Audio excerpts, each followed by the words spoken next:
Assalamualaikum warahmatullahi wabarakatuh. Kami dari kelompok 2 praktikum dari kelas 3B Prodi D4 Teknologi Kimia Industri. Di sini kami akan membahas alat proses yaitu forced circulation crystallizer.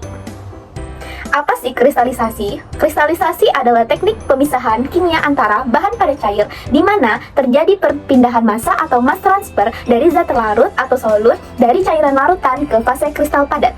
Di video ini, alat yang akan kami bahas adalah forced circulation crystallizer.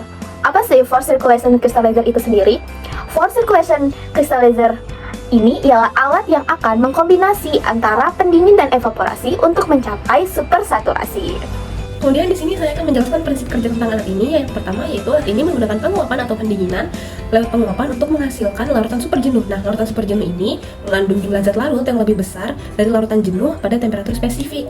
Yang kedua, menggunakan sirkulasi larutan induk dan kristal atau biasa kita sebut sirkulasi magma untuk mengendalikan pembentukan larutan superjenuh. Kemudian yang ketiga, larutan di dalam unit kristalisasinya ini tercampur dengan sempurna. Kemudian ada beberapa variabel yang dikontrol dalam alat ini. Yang pertama yaitu ada temperatur, yang kedua konsentrasi, yang ketiga laju alir atau flow rate, yang keempat yaitu level cairan atau ketinggian cairan, kemudian yang kelima yaitu titik didih.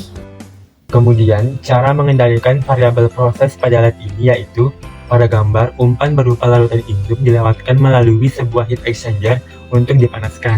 Heat exchanger ini terdapat di dalam evaporator. Di evaporator terjadi flash evaporation, yaitu terjadi pengurangan kandungan pelarut dan terjadi peningkatan konsentrasi zat larut. Pada saat itu juga, keadaan zat larut sudah lewat jenuh atau supersaturasi. Larutan yang berada pada keadaan lewat jenuh tersebut dialirkan ke badan kristalizer untuk diperoleh padatan berupa kristal. Di badan kristalizer terdapat mekanisme kristalisasi yaitu nukleasi dan pertumbuhan kristal. Produk kristal sebagai hasil pada bagian bawah kristalizer, namun tidak semua proses berjalan sempurna. Artinya, tidak semua cairan induk menjadi padatan kristal. Terdapat ada proses pengembalian kembali atau recycle hasil kristalisasi. Pada proses recycle, umpan dan campuran umpan yang belum menjadi kristal dialirkan secara paksa. Adanya heat exchanger membuat kenaikan titik didih yang sempurna. Kenaikan titik didih pada heat exchanger membuat larutan menjadi lewat jenuh berkisar antara 3-10 derajat Fahrenheit. Bila kenaikan titik didih yang diinginkan tidak sesuai, maka dapat digunakan beberapa evaporator untuk menaikkan titik didih, di mana konsentrasi zat larut akan meningkat.